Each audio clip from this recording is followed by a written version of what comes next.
Bonsoir, bienvenue sur le plateau de Maritima. Nous sommes au cœur d'une quotidienne un peu spéciale ce soir. Ne perdons pas de temps, vous allez rapidement comprendre. Il y a quelques mois, au sein du magazine municipal Reflet que voici, était glissé ce petit questionnaire que voici. Une enquête sur la politique de la ville, les principales réalisations et surtout vos attentes, vos préoccupations en la matière. Alors plusieurs mois après vos milliers de réponses, je souligne, ces réponses ont été collectées et analysées par un cabinet indépendant, réponses que nous allons détailler ce soir sur ce plateau en compagnie du principal intéressé, oui, le maire de la ville, Gaby Charroux. Bonsoir. Bonsoir. Bienvenue sur ce plateau, monsieur le maire de Martigues donc. Sur ce plateau également avec nous pour vous interroger Didier Gesualdi, rédacteur en chef de Maritima TV et de Reflet, justement. Bonsoir. Bonsoir à tous. Précision importante, Gaby Charroux, et ceux qui nous regardaient, bien sûr. Nous sommes en direct ce soir pendant 25 minutes. Vous pourrez poser vos questions en live à la fin de cette émission. Pour cela, deux façons de procéder, soit par téléphone, il y a un numéro de téléphone, 04 42 41 36 00, 04 42 41 36 00, soit via la page Facebook de Maritima, et vos questions seront évidemment retranscrites et transmises à monsieur Gaby Charroux. Alors on va revenir sur la genèse de ce projet, de cette enquête, Gaby Charroux. Qu'est-ce qui a présidé à cette enquête? Est-ce que c'était la volonté de défendre un bilan de mi-mandat et aussi d'y associer une tradition de démocratie locale, oui, démocratie directe? Oui, c'est plutôt le deuxième aspect, très sincèrement. Alors bien sûr, on était à peu près à mi-mandat, c'est donc intéressant de le faire à ce moment-là, mais ça vient à la suite d'une longue tradition. Plus de 35 ans à Martigues, par exemple, de conseil de quartier. Mais on a créé depuis, dans ce mandat, un observatoire des politiques publiques, d'une part, mais également un conseil des agents municipaux pour participer et continuer. Et donc, ceci venait un peu en point d'orgue pour tenter de comprendre un peu ce que pensaient les citoyens. C'est quoi? C'est une aide à la décision, Gaby Charroux? C'est quelque chose qui vient appuyer vos décisions, les conforter, les contredire, oui, les contrarier? Oui, eh bien un peu de tout ça, à vrai dire, qui vient nous conforter, mais qui vient aussi nous surprendre un peu. Il y a des réponses qui sont intéressantes et diverses. Intéressant, ça veut dire que ça vous fait pas plaisir, c'est ça peut-être? Non, pas du tout, mais intéressante parce que ça ouvre des perspectives, ce que vous disiez tout à l'heure. Mais il y en a d'autres aussi qui nous éclairent. Vous verrez combien, à mon avis, on éclaire ce concept de Martigues c'est capitale. Eh bien, les citoyens ne se sont pas trompés. Ils l'ont éclairé, ils ont dit ce que ça voulait dire. On ne va pas se le cacher, c'est aussi de la politique, Gaby Charroux. Ces résultats vont-ils infléchir, confirmer, vous aider à travailler pour la fin de mandat? Oui, nous aider à travailler, c'est incontestable, clairement. Il y a, par exemple, si on regarde la plage de Ferrières qui a été plébiscitée. On va y venir en deuxième partie de l'émission. On y viendra tout à l'heure. Oui. Bon, il y a des éléments comme ceux-ci qui vont en effet nous conforter pour la fin du mandat, voire pour la suite, pour des projections et des aménagements en particulier. Vous n'attendez quand même pas ça pour prendre les décisions pour le bien de Martigues? Je vous pose assez régulièrement la question, je vous la repose ce soir. Non, bien sûr, mais qui sont venus, mais je veux en citer un autre aussi. C'est les taux de fiscalité et le maintien des services publics à des tarifs les plus bas de toutes les villes du département. Franchement, ceci non seulement nous conforte et nous satisfait, mais nous engage sur un chemin qu'on a déjà adopté et qui est conforté. Sans perdre de temps, nous allons nous intéresser aux résultats bruts synthétisés par Hervé Rigaud, résultat de cette enquête, de ce sondage réalisé auprès des habitants de Martigues. Premier constat, les Martégots aiment participer. Ils ont été quasiment 2000 à répondre, 1981 pour être précis, et cela en grande majorité via le questionnaire papier. 12% seulement ont choisi le format électronique. Le questionnaire a été distribué en même temps que le magazine Reflet, ce qui s'avère être le meilleur moyen de toucher le plus grand nombre, au point que le taux de réponse ici est supérieur aux moyennes des villes équivalentes, 9% contre 6%. Et ces 2000 personnes sont bien chez elles. À la question « Êtes-vous satisfait de la qualité de vie à Martigues ?», on obtient un taux de 83%, qui comprend 59% de plutôt satisfaits et 24% de très satisfaits. Les pas du tout satisfaits ne sont que 3%. Et comment a évolué la ville dans le temps ? 49% trouvent qu'elle maintient sa qualité de vie et 31% estiment qu'elle change en bien. 20% pensent le contraire. Du coup, les Martégots sont aussi fiers d'habiter leur ville, à laquelle ils donnent une note de 3,83 sur 5. Enfin, ils sont 93% à se dire y être plutôt ou très attachés. Voilà pour ces premiers chiffres, Gaby Charroux. Il y a beaucoup de chiffres. On ne va pas vous interroger sur les chiffres à proprement parler, mais sur les tendances qui s'en dégagent. Il y a un chiffre qui vient de passer, c'était en fin d'analyse. 93% des Martégots qui ont répondu sont attachés à leur ville. Fier d'être Martégal, c'est pas simplement un slogan ou un adage. Ça compte beaucoup, notamment pour la construction, la co-construction avec les habitants. Bien sûr, il y a une idée de bien vivre et d'être heureux dans sa ville et d'en être fier. Ça peut que réjouir évidemment le maire de celle-ci, qui est fier de sa ville aussi, comme ses 93%. Voilà. Alors, je dis pas que tout est parfait, qu'il n'y a pas des choses encore à améliorer ou à développer, évidemment, mais c'est une belle satisfaction, vraiment. À qui est-ce que vous avez envie de vous adresser ce soir, Gaby Charroux? Aux 80% qui sont contents, aux 20% qui sont mécontents? À qui est-ce que vous avez envie de tenir un discours ce soir? Écoutez, dans la mesure où notre politique elle est faite pour l'ensemble des Martégal et Martégots, tout ce que nous faisons, les services publics, les taux de fiscalité, les tarifs, l'équilibre des espaces naturels préservés, les aménagements divers, l'accès à la culture, au sport, bref, vous savez tout ça. Donc c'est à l'ensemble des Martégal et Martégots. Tous les Martégots compte pour moi. Le maire que vous êtes rencontre quand même dans la journée, j'imagine que vous promenez pas mal dans les rues, des gens qui sont contents, des gens qui le sont moins. Oui. On vous le dit, ça, vous avez cette pratique également d'écouter tout le monde? Bien sûr. Moi, il n'y a, si vous voulez, aucune question qu'il est interdit de me poser. Voilà, on le verra tout à l'heure sans doute dans le questionnement. Mais dans la rue, moi je suis très disponible. Donc je vais partout, on peut m'interpeller, on peut me parler d'un logement, d'un trou dans la chaussée. Ça vous arrive fréquemment d'ailleurs d'être interpellé comme ça dans la rue? Mais sans arrêt. Dès que je sors, je suis interpellé par des habitants et ils sont bienvenus, ils ne me dérangent pas. Et au contraire, moi je veux leur marquer cette attention et voilà. Et essayer de répondre. On est là pourquoi, me semble-t-il? Nous sommes là, nous les élus, pour essayer d'améliorer la vie au quotidien. Est-ce qu'il y a des résultats qui vous font pas plaisir, Gaby Charroux, dans ce sondage, qui vous satisfont pas totalement, quoi? Jusque-là, ce qu'on vient d'évoquer, non, ça me satisfait plutôt. Oui, et je comprends après qu'il y ait une partie d'irréductible aussi. Je peux le comprendre et l'entendre. Hein. Après tout, vous voulez dire des opposants irréductibles, qu'on n'arrivera jamais à convaincre quoi qu'il arrive. Voilà, des gens qui peuvent se dire de toute façon, ce qui est fait par la municipalité n'est pas intéressant, ne m'intéresse pas, etc. Et l'exprime. Respect. Sur un plan plus neutre, il y a eu un bon taux de participation, un bon retour de toute façon, et un taux de participation d'environ 9 à 10%, 9% si mes souvenirs sont bons, contre 6% dans d'autres villes pour ce type d'exercice. Ça veut dire que, alors j'allais dire l'exercice a été compris, c'est pas non plus un exercice, mais la démarche a été comprise par les habitants. Oui, je crois, parce que 2000 réponses, c'est très sincèrement bien plus qu'on ne le pensait. D'accord. Voilà.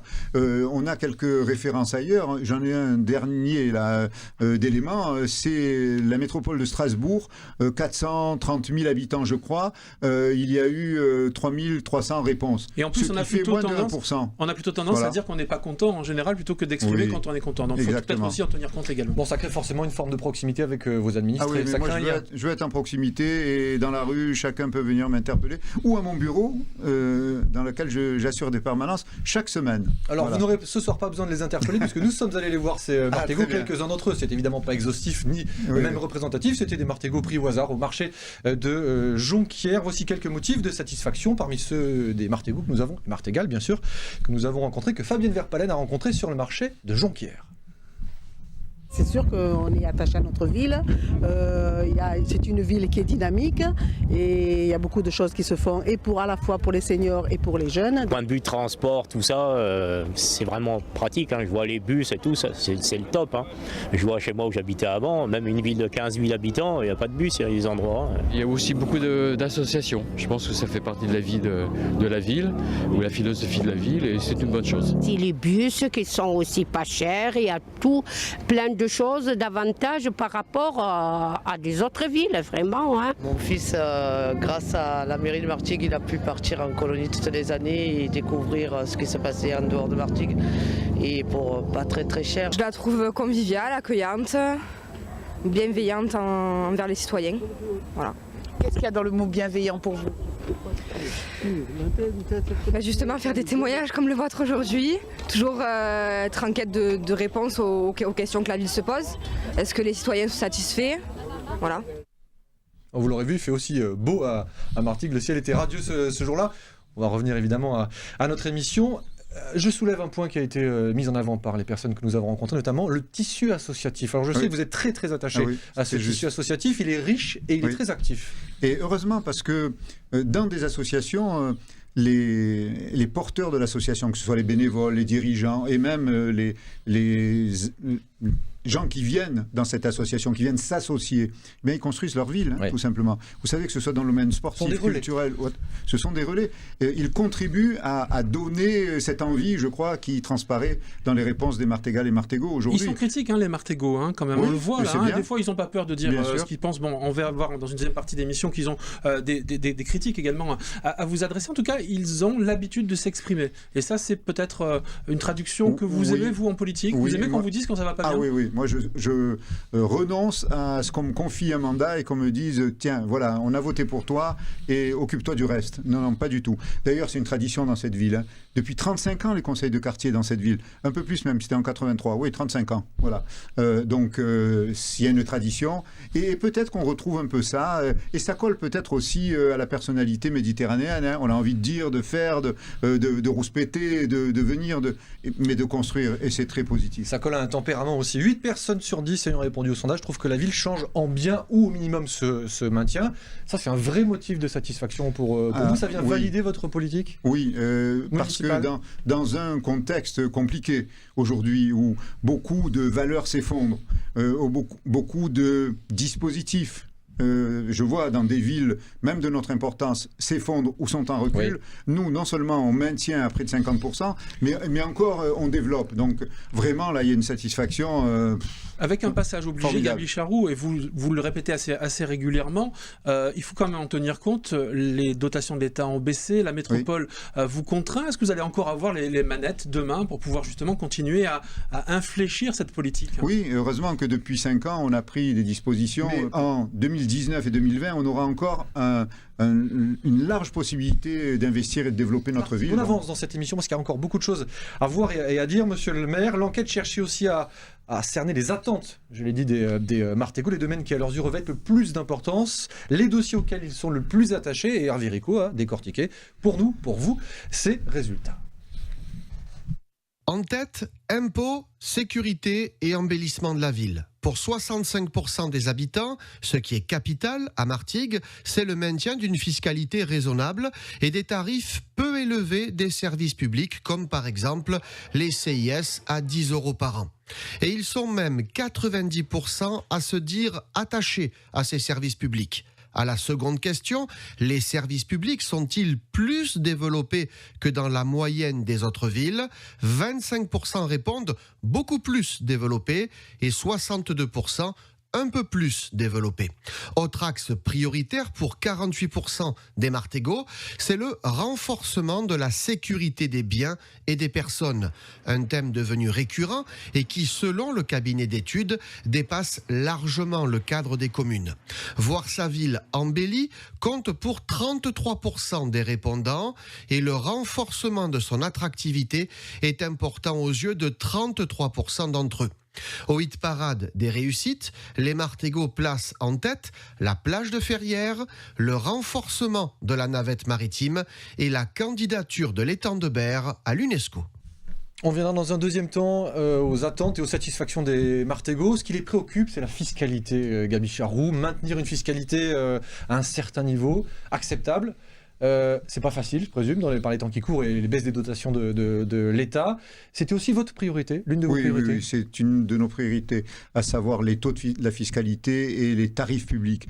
Nous les maintiendrons parmi les plus bas, pour ne pas dire les plus bas des villes de notre importance, et dans le département en particulier, vraiment, on y est attaché, bien sûr. La sécurité arrive en seconde, juste après. En troisième position, oui, en deuxième position, effectivement. Oui, en deuxième position, sans tomber dans la paranoïa, c'est un domaine primordial aussi pour vous ? Oui, hélas, les événements de ces jours derniers nous montrent combien on doit y être attaché et mettre tout en œuvre pour la préserver, cette sécurité. Service public municipal avec cette défense, tarification sociale avec des tarifs bas et attractifs, c'est ce que vous appelez, vous, communément le modèle Martégal. Il est attaqué, ce modèle Martégal. Il est délicat à maintenir, à continuer de maintenir. Oui, clairement, toute notre volonté est tendue pour non seulement le maintien des services publics, mais leur développement. Voire le retour parfois de la métropole, c'est un autre sujet. sujet, mais important aussi, on veut les développer, voilà, à toute force, parce que c'est la réponse au mieux vivre et au bien vivre de tous les habitants de notre ville. Un dernier mot avant de passer aux différentes satisfactions des Martégots, et puis aussi ce qui pêche pour eux parfois. C'est le cadre de vie qui arrive aussi, et l'embellissement de la ville qui arrive très haut dans les réponses. Avoir une jolie ville, c'est pas simplement que du visuel, c'est avoir envie ou de s'y arrêter lorsque l'on est touriste par exemple, mais surtout avoir envie de s'y installer. Ouais. Par exemple, de venir y travailler et de contribuer à son attractivité et son économie. Comment œuvrer encore dans ce domaine-là ? On peut œuvrer dans les lieux emblématiques, c'est-à-dire du centre-ville évidemment, hein, mais pas seulement. On peut œuvrer sur la côte, par exemple, et on peut œuvrer dans chacun des quartiers de Martigues. Et nous avons engagé une expérimentation avec déjà des promesses de réalisation dans les prochaines semaines, dans 3 quartiers expérimentaux. Mas-de-Poix, Notre-Dame-des-Marins et le Grèce-Capucin. Donc on veut améliorer tout ça partout où on le peut. Alors Gaby Charaud, vous doutez bien que tout n'est pas rose, bien sûr, dans cette bien enquête. Évidemment. Nous avons demandé au même panel quasiment rencontré sur le marché de Jonquière ce qui pouvait parfois pêcher à Martigues, ce qui pouvait encore être amélioré. Prenons le verre à moitié plein. Voici quelques éléments de réponse. En ce moment, ça a l'air de végéter un petit peu dans le centre-ville de Martigues. Il faudrait un petit essor supplémentaire des commerces. Un peu plus de crèches, parce que c'est vrai que les infrastructures qui accueillent les enfants commencent à être un peu saturées. Il y a des choses qui se passent qui ne se passaient pas avant. Il y a notamment de la casse sur les parkings, dernièrement le feu à Pasteur-Combe. Enfin, Martigues, la sécurité, non, ça va encore, hein. On se situe vraiment dans la moyenne. Hein. Il y a pire que nous, hein. Il y a mieux, mais il y a pire. Hein. De la plage de Ferrières, effectivement, qui a été réhabilitée. J'en ai profité l'été dernier. J'ai eu l'occasion de m'y rendre. Il y a quelques petits commerces, quelques petits restaurants, des petits restaurants de plage, on va dire. Et c'était très agréable de pouvoir souper, dîner sur la plage que j'ai connue quand j'étais enfant. L'UNESCO, les temps de Berre, je suis un peu plus perplexe. Préserver un étang qui fait partie de la vie et puis qui fait vivre toute la faune, la flore, je suis partisan, mais est-ce que c'est nécessaire d'être à l'UNESCO pour pouvoir préserver ça ? Malheureusement, ils ont de moins en moins de budget, hein. C'est dur pour eux aussi, mais bon, s'ils peuvent continuer comme ça, c'est très bien.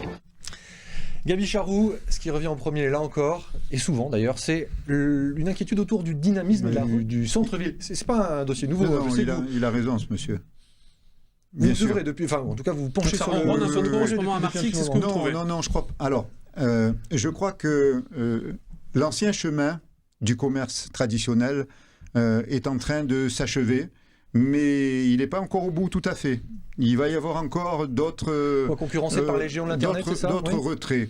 Mais le nouveau chemin que nous avons engagé il y a maintenant plusieurs années est en train de trouver son souffle. Et on aura de belles surprises d'installation. J'ai encore reçu ce matin quelqu'un qui va s'installer dans la rue Lamartine, vêtements hommes. Voilà, il y a un magasin de chaussures qui va s'ouvrir. Bref, voilà, le nouveau souffle est en cours. Mais le monsieur a raison. Évidemment, c'est notre préoccupation étendue. Mais vous avez bien vu que l'État veut aussi consacrer beaucoup d'argent à la redynamisation des centres-villes. Oui. Et il va accompagner et aider toutes les villes, mais qui ne sont pas dans des métropoles. Donc ça ne sera pas notre cas. Nous, on va se débrouiller tout seul et on va continuer d'avancer. Plage de Ferrières, entrée sud, navette, étang de Berre UNESCO, voie verte au Laurent, skatepark, salle omnisport, espace famille, observatoire des politiques locales. Voilà ce qui a été jugé dans l'enquête dont vous publiez ce soir les résultats. Comment arriver à donner une cohérence à une politique, à dégager des priorités quelque part? C'est ça votre travail, de faire le tri dans tout ça, et sans faire forcément de clientélisme, mais il faut arriver à donner corps à tout ça. Dans un contexte de peut-être, on va dire, de financement un petit peu corseté par la métropole. Oui. Aussi. Vous savez, tout à l'heure, je disais, suite à une question que vous posiez tout au début, que parfois les citoyens, et souvent même, éclairaient les choix et les décisions. Dans le choix de pourquoi Martigues c'est capitale, on s'est interrogé qu'est-ce que ça veut dire, cette campagne, etc. Eux, ils l'ont compris, ils l'ont dit. Il y a 3 points qui définissent ce qui est capital. Les taux de fiscalité et les tarifs publics les plus bas du département, la préservation des espaces naturels et l'équilibre général de la commune, et le maintien et le développement des services publics. Oui. Voilà, tout ça c'est capital et voilà nos priorités et je crois qu'elles seront portées encore dans les mois et les années qui viennent. Alors je rebondis aussi, alors c'est peut-être un peu plus annexe, mais je sais que ça compte aussi pour vous sur l'interrogation d'une personne que nous avons rencontrée autour de la candidature de l'étang de Berre j'ai entendu à l'UNESCO. C'est vous qui l'a porté. Donc, l'UNESCO, je sais que c'est vous qui l'a porté avec d'autres maires du pourtour de l'étang de Berre également. La personne se disait, préserver un biotope, préserver un lieu, un environnement, c'est primordial. Faire une démarche d'inscription à l'UNESCO, ça paraît un peu peut-être pompeux pour cette personne, et c'est peut-être l'avis d'autres personnes aussi. Est-ce que ça valait la peine? Sauf que l'UNESCO a prévu elle-même dans son travail de prévoir l'inscription de biens mixtes. Et biens mixtes, ce sont des biens qui sont naturels, donc ça c'est la masse d'eau, mais aussi qui sont historiques et culturels, c'est-à-dire les dizaines de milliers d'habitants qui ont développé de l'activité industrielle sur les bords de l'étang de Berre. Donc, puisque l'UNESCO elle-même dit nous pouvons classer des biens mixtes, on a toute légitimité à le faire. Est-ce qu'on y arrivera ? C'est un autre sujet, mais on tend nos forces pour y arriver, bien sûr. Mais il a raison de s'interroger. Moi, ça m'intéresse beaucoup, ça. Sans doute, ce monsieur est-il investi dans des associations, peut-être, et c'est extrêmement positif et porteur, vraiment. Ils vous mettent la pression, Gaby Charroux, vos habitants, les Martégots? Oui, bien sûr, ils ont raison, hein. Ils ont raison, on le demande, parce que, je reprends tout à l'heure, moi je ne veux pas qu'on me donne une carte blanche. Voilà, je veux leur rendre compte régulièrement, parler avec eux, me confronter à eux parfois, mais les résultats qui sont là nous encouragent, très sincèrement. Au final, être jugé sur un bilan, de toute façon. Bien sûr, évidemment. Et là, on en est un peu plus du mi-mandat. Ouais. Voilà. 6,4 sur 10, c'est la note globale attribuée, alors c'est un peu scolaire de donner des notes, mais 6,4 sur 10, généralement dit, c'est bien, mais peut mieux faire. Oui. Est-ce que vous êtes d'accord avec ce constat-là? Moi, je suis très content. Heureusement qu'on a encore à faire, à développer, à maintenir et à permettre que les gens aient une vie améliorée. La plage de Ferrières arrive parmi les réussites et les satisfactions. Et alors c'est marrant parce que c'était un peu une Madeleine de Proust pour l'une des personnes qu'on a rencontrées qui disait j'allais me baigner là-bas quand j'étais petit, puis je retrouve les joies de la baignade. Beaucoup de gens m'ont dit ça. Ça vous fait cet effet aussi? Non, moi je ne m'y suis jamais baigné à cet endroit-là. Je me suis baigné dans la mer Méditerranée, voilà. Bon, mais je comprends qu'on puisse aimer ce coin. D'ailleurs, il est magnifique et on va, je pense, l'embellir déjà pour cet été et il aura toute son organisation à l'été 2019. Peut-être avant de passer aux questions du public, est-ce que vous craignez que ça soit la fin de l'âge d'or de Martigues dans les années qui viennent? Et deuxième question, est-ce que vous avez une vision pour Martigues dans 20, dans 30 ans? Est-ce que vous commencez déjà à la préparer? Oui, on travaille au Martigues de 2030. Quand un changement, un déclin, nous on fait tout pour l'empêcher, évidemment, et pour garder cette attractivité. J'ai confiance, j'ai beaucoup confiance dans notre ville et puis dans ses habitants, bien sûr. Elle a acquis une maturité aujourd'hui, Martigues, ou est-ce que vous la voyez changer profondément dans les années qui viennent? Oui, moi je suis quand même un peu étonné de l'image qu'on nous renvoie dans la haute administration de l'État français, dans les entreprises aussi, et donc extrêmement positive, donc ça nous donne confiance vraiment. Et pour ce type d'enquête, ce sera renouvelé d'ici quelques temps, en fin de mandat pour peut-être? l'instant, non, on n'a pas prévu, mais par contre, être auprès des citoyens et répondre à leurs questions, ça, avec grand plaisir, toujours, ils le savent. C'est une question piège, peut-être que vous ne me répondrez pas, mais est-ce que vous projetez déjà sur le mandat suivant, Gaby Charroux? Oui, bien sûr. Une question qu'on a déjà posée à M. le maire. Attendez, on répond clairement. Oui, on se projette sur le mandat suivant parce qu'on a envie de poursuivre ce travail-là. Vous savez, il y aura beaucoup de projets et d'équipements qui non seulement vont commencer maintenant, mais s'achèveront après 2020, c'est clair. Donc on veut continuer à les porter, bien sûr. Qu'est-ce que vous avez envie de dire aux gens qui vont vous dire mais il est usé, fatigué, Gaby Charroux, il devrait laisser sa place quand même quelque part? Bon, alors écoutez, ça, chacun peut penser ce qu'il veut et dire ce qu'il veut. Moi, je me sens chaque jour à apporter des projets, à bousculer pour que... Ça doit être peut-être pas loin de l'anniversaire de 1968, et qui nous donne l'envie d'un souffle nouveau, de changer, de bouger, etc. Et en plus, comme on est au printemps, Sous les pavés, la plage. Voilà. Des questions qui arrivent, Gaby Charroux. La première d'entre elles, elle émane de Joris Martegal. Que va devenir le festival de folklore à l'horizon 2019? Alors, déjà, cette année, ça sera le dernier annoncé par l'association. 30 années de festival, c'est magnifique. C'est exceptionnel. Et il faut vraiment remercier tous ceux qui l'ont porté. Je le ferai en d'autres moments, on n'a pas trop le temps maintenant. Mais nous avons travaillé depuis plusieurs mois avec l'équipe renouvelée du festival, avec d'autres qui viennent à l'association et les services de la ville pour créer une autre activité, un autre festival dès 2020. Voilà. Autre question qui nous parvient via Facebook. Êtes-vous satisfait du comportement des clubs sportifs martégots dans leur ensemble? Nous sommes très satisfaits de l'engagement dans le sport des Martégal et Martégots. Les équipements que nous faisons, bientôt le Palais des Sports, oui. Bien sûr, c'est pour notre élite. Et là, le club de handball qui bataille un peu, mais c'est dur. Mais c'est normal, c'est dur. Plus on monte, plus c'est dur de garder sa place. J'espère de tout cœur qu'il va la garder pour jouer dans ce joyau. Bon. Mais notre préoccupation, c'est aussi tous les Martégots et les Martégal qui veulent faire du sport où qu'ils soient et à tout âge. Donc tous nous intéressent et en ce sens je suis fier de l'engagement sportif des Martégal et Martégots. Après on a des clubs qui marchent plus ou moins bien. Il y en a, il y en a qui vont monter, il y en a qui vont se maintenir. Peut-être il y en a hélas qui va descendre au rugby. Bon, quoi que rien ne soit dit, bon. À suivre. À suivre, c'est la loi du sport. Est-il possible et envisageable d'instaurer ou de mettre en place des activités nautiques sur la plage de Ferrières? Est-ce que vous avez une réponse à cette question? Alors, la plage de Ferrières, elle est magnifique, mais en même temps, elle est limitée. Elle n'est pas très grande. Ajouter, par exemple, des locations de planches, etc., ça nous paraît un petit peu compliqué. Pour cette année, ça ne sera pas le cas. Mais pour cette année, on va avoir un grand changement. On aura une surveillance de la plage par un maître-nageur sauveteur. On va aller tranquillement. Et si on voit que ça se passe bien et qu'on peut développer, on le regardera. La Figuerolles, parce qu'on avait testé l'eau de baignade pour savoir si ça avait une qualité suffisante, et c'était le cas. Bien sûr. On peut imaginer un jour l'avoir ouverte. Peut-être aussi, et peut-être traiter de la même façon. On arrive au terme de cette émission, quasiment une demi-heure avec vous et en direct, Gaby Charroux. Merci beaucoup d'avoir été notre invité dans la quotidienne sur Maritima TV. Merci à tous ceux qui ont regardé, merci à tous ceux qui ont posé des questions. Merci beaucoup, merci à tous les deux, merci beaucoup Didier Génialdi, merci Gaby Charroux, maire de Martigues, d'avoir été notre invité. Merci à vous qui nous regardez régulièrement. Continuez sur Maritima. Salut et bonne soirée.